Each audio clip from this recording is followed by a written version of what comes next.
Exactly how many seeds are in an apple? Are you sure?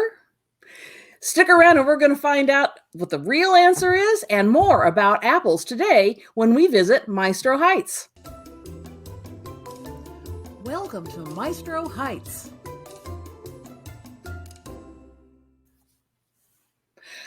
Greetings, everyone. This is Gail Macinda with Maestro Heights. In our continuing study of apples in America, in this unit, we're going to be talking a little bit about Johnny Appleseed, John Chapman. So if we're going to be talking about apples and apple seeds, we probably need to know a little bit more about them. And to help us do that today is our special guest, who is Melinda Weber. She is an intern with the Illinois Extension. Help me out here, Melinda. The Illinois Extension. I'm in the Knox County area in Illinois, and I'm a Master Gardener intern. Okay. And this summer, hope to complete my full certification, all getting together, working to help people learn how to grow. This is a wonderful program, and I'm looking forward to knowing more about it. And I will admit, I will be picking your brain so you can help me a little bit more with my garden too, because it needs some help. But today we need to talk about apples. What can you tell us about apples and apple seeds? That they're all different. Like here I have a Granny Smith, I have a Gala, and I have a Golden Delicious. And what I did ahead of time here was I cut a Honeycrisp in half so you can see how the seed pods are. But in order to get the seeds intact, when you want to get the seeds out of the apple, this really isn't the best way to do it because you injure some of the seeds because they all have a different amount of seeds in them. Some might have even 2, some maybe have 8. And when you're cutting them this way, you're cutting the core section where they live in those pockets, in the pods. And but it's kind of neat to see the star shape. Absolutely. Like for instance, when I cut this apple, here's the other half. I was able to get 1, 2, 3, 4, 5, 6, 7 seeds when there were actually 9 of them. So I'm going to cut this Granny Smith the normal way that we would cut it, so you can actually see more of how it's made up.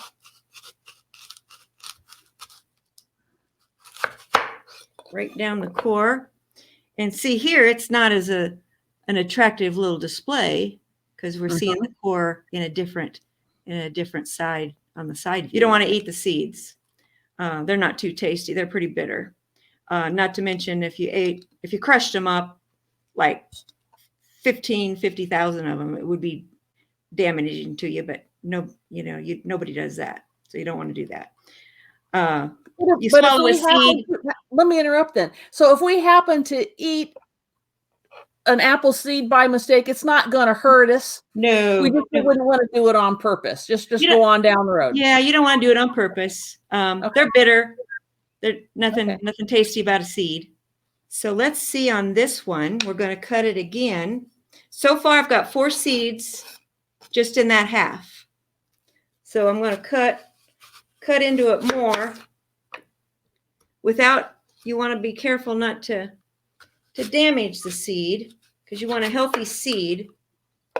If it's sliced, the odds of it going through germination in a healthy way is not good. See, they're down there in the middle, so you can break that open. There's more. See, they go deep into their pods. So far, just out of that one section, I have 1, 2, 3, 4, 5, 6, 7 of them, and I'm not even all the way through.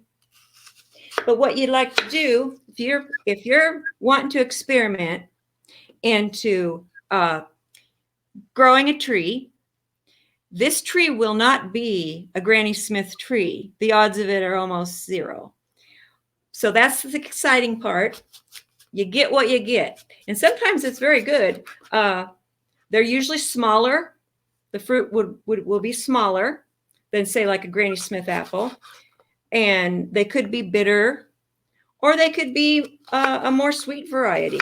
You know, instead of like a good size apple that you hold in your hand, more like a golf ball. Okay. That's typically what they look like. So they're used as snacks. So the apples that are produced from seed may or may not be like the parent, sort of like my kids are not exactly like me. They're a different creature. And so the apples would be different too. So if you plant a Granny Smith seed, you're probably not going to get a Granny Smith apple, but you could get a plant that will just be fun to grow and a bit of a surprise. Right. And you can name it your own. I like that idea. Yeah. Like when you're going to go to grow them. Okay. So here's some seeds. Now out of this, just this 1/2 of a Granny Smith apple, I've got 1, 2, 3, 4, 5, 6, 7, 8, 9, 10 seeds. Now I recommend, as I would with any type of seed planting, you kind of just assume they're all not going to be healthy during germination and sprout for you. So say you want 2 trees, I would plant 20. I would put 20 in germination. Now, there's several ways to take care of these seeds. First, you want to dry them out. Like lay them on a paper towel on your counter for 3 or 4 days. Let them dry out good. Now, one way to do it is to take a baggie with a paper towel in it and mark it. So, like I have this one marked, seeds from Granny Smith, March 28th, 2021. So you remember. It's easy to forget if you don't write this stuff down. Like, when did I do that? That way you're going to know. Once they start sprouting, you're going to have an idea. They could take anywhere, depending on the health of the seed, the health of the apple it came from, anywhere from 3 to 3 months to even start sprouting. Okay. So that's another surprise. That's what I mean, experiment, So you put your little seeds on the napkin. After they've dried out for a couple days? After they've dried out. And just lay them in there like so. Not, give them a little distance, because when they start sprouting, some sprouts come out pretty fast. And then I take a spray bottle and you mist them. You don't soak it, but you mist the napkin. You fold it over, and then you mist the top. Okay. So it's got a good little humidity going on then in there when you put it back in the bag. Then you put it back in the bag and simply zip it up. Put it in the back of your refrigerator, which is approximately 40 degrees, and you trick them into germination, like they think it's fall, because that's when the seeds want to really sprout, is in the fall. We're in zone 5. So if this was fall, we could try putting them out in the ground, but it's spring. So we don't want to do that now. It's way too warm now, already starting to get too warm. So we can do that. Then when we notice that they start sprouting, because we want to check on them, I wouldn't even bother checking on them for 2 to 3 weeks, but we want to check on them, see how they're doing. And when you start seeing some sprouts, then you can put them in like a little container. Okay. Like this. I would put 1 in each container. This one is full of peat moss. That'll keep them nice and moist. You want to spray them from time to time, keep them nice and moist. This is when you don't want them to dry out, so you want to pay attention to them. And as they get bigger, some of them will, maybe not, some of them won't. But say you find 2 out of their 20, that's good. In the spring, after they've sprouted, after they're turning into more of a small tree, that's when you want to plant them in the spring in our area in central Illinois, zone 5. Then you can put them there. And then to protect them, you might want to put a little fence around them, because I don't know about your yard, but I have tons of squirrels and rabbits that would love to eat a baby tree. And I would plant 2 so they can, pollinate each other with the help of the bees and the birds. and see what happens. So if we had seeds from that Gala apple or a Golden Delicious or anything else, we could plant different kinds, and it really wouldn't matter because it's going to be a surprise no matter what we get. Yes, when I say that, like this one just has the Granny Smith, you don't have to do that. You can take the seeds from this Honeycrisp, but this is just like for your own information. Like this came from a Granny Smith apple. It won't be a Granny Smith tree, but I know that I used a Granny Smith apple. And like, then you could say, well, on that tree, I used a Honeycrisp apple. It won't be Honeycrisp. The odds are so far to happening, but you'll just know where it originated at, where its little ancestor came from. Very cool. Yeah. Could we take the time and cut up another one of those apples and see how many seeds it has just to compare? Because you said we had, was it 10 in that? That was, yep, 10. Okay. Now, but we have a Golden Delicious. And you wanted to do the Gala? It doesn't matter. I'm just kind of curious because I asked at the beginning, how many seeds does an apple have? And it seems to me that the answer is we don't know until we cut the apple open. That's right. And something that is also interesting to do to an apple, see how this Gala apple seems to be a little heavier on one side than the other? Yeah. Well, it's very possible that there's more seeds on this side than there is this. So you want to cut it horizontally, or do you want to go down to the core? Hey, you're the one with the knife, so you get to Okay, well, if we wanted to really see how many, and without damaging them, we'll do this. Okay, then it's easier to kind of go in the core. Now this was the heavier side. We'll just see if that theory's true. Makes me want to chomp on these apples. I was just thinking about that too, actually. Yeah. Had a little peanut butter. That makes them even healthier, you know. Okay, so we have two seeds already. They nice plump seeds. Are they bigger than the other ones were? Well, here's the Honeycrisp. Kind of sprung that on you. Sorry. And that particular seed, that particular seed, yes, it's more plump, a little bit bigger. If you can see that. Yeah, we can tell that it's an apple seed, but they're not identical. No, they're not. They're different shapes. And let's see. Okay, so here's a pod. Yeah, and here, in the pod, and it has 3 in one pod. 3 what appears to be extremely, whoop, there goes, healthy seeds. Okay, so in that one section, there's 5, which is typical, 5 for one side of an apple.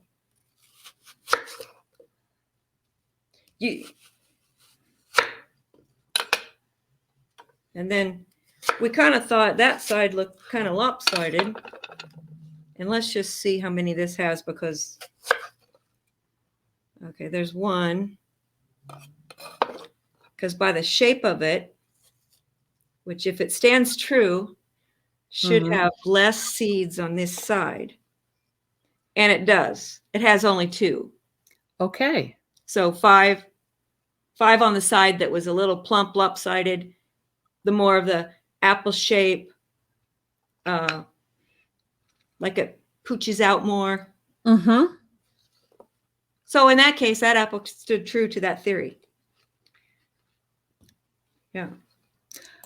I can tell that I'm going to be, never am I going to be opening or cutting into an apple the same way again. I think that from now on, I'm going to be always counting the seeds and paying attention to where they come from, even if I don't do anything with them, just because I'm curious now. Oh, yes. Very cool. Well, apples are a curious thing.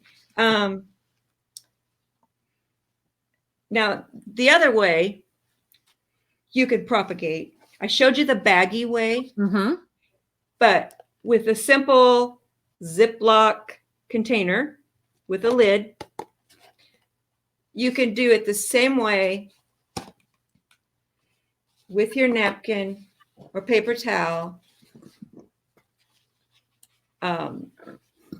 Put it in the bottom like so. Make a little bed for your seeds. Spray the bottom. Not soaking, just spray. We don't want them to mold. Yes. Too much water with that humidity can make a mold.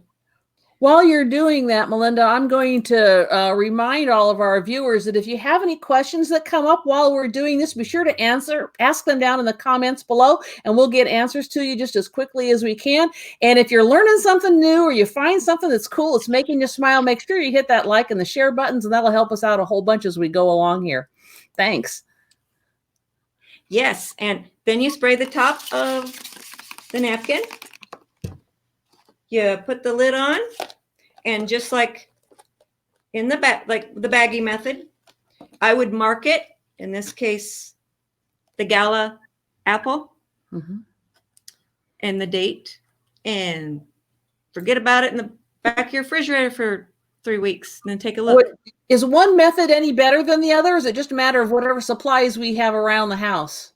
Well, when it comes to the seed part, I know I have had a lot of success starting seed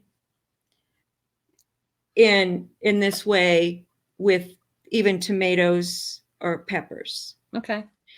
But another way, which I don't have the equipment because I've used them all down there with my peppers and tomatoes, but you can buy those little peat moss pods. They're little pods that they come flat. You soak them in water and they raise up. So then they look more like a pot. You can stick the seed into it and keep it moist. They actually come with a tray with like a water bath underneath. So, and then you put a lid on them. That's a great way to do it. They really pumps up the volume on that. But the important part of this apple seeding is that we have to trick them into seeding with their seeds with the coolness. You know, they have to think that they're in the fall. This is you have to put them in. They have to be dormant. Yes. They have to know that they're in dormancy in a cool atmosphere. So this is why I recommend this part.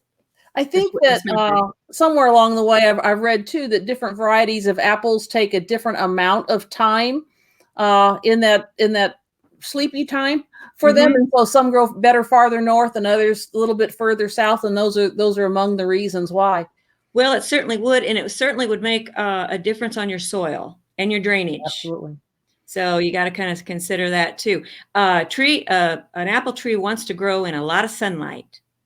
So if you think you're going to pop a seed in the ground under a shade tree, it's not going to happen. No, it wants to reach up to the sun. So, well, this will be a wonderful experiment for all of us to try. I think about back to our unit with on the history of apples. When Johnny Appleseed was planting all those seeds and going off on his way, he really didn't know what he was going to get until he went back to check on it some years later then. At that time, a lot of those apples were used for cider rather than eating apples, so it wasn't quite as critical as we might think of it today, but this is all just super interesting. Well, Melinda, thank you for being with us today. This has been a lot of fun. So again, we thank you for sharing your information, and I wish I could just kind of scoot over right now and help you devour those apples. Well, thank you for having me. I sure enjoyed it, and I'm going to look forward to my seeds sprouting. I've already picked out a couple places for 2 trees, so we'll see how it goes. Maybe we should do a follow-up later on and see how how your seedlings do. We might want to schedule that one. That would be a fun one. Well, Yeah. thanks again for being with us today. Well, thank you, Gail. Guys. This has been a really interesting one. You know, you never know when you start this exactly how things are going to go. So, do we know how many seeds there are in an apple? Not exactly. You're just going to have to experiment with it. Now, remember, there'll be a link to the study guide and the printables and all that for the history of apples in America. Will be down in the program notes below in the description. And again, we'd appreciate it while you're there if you'd hit that subscribe and the notification bell so you know that every time we have a new video uploaded, you'll be able to see it. In our next video, we're going to be talking about how to do grafting of apples. So you'll want to stick around for that one too. And remember, guys, we learn from the past, but we don't live there. Go and be awesome today. And I'll see you next time. Bye for now.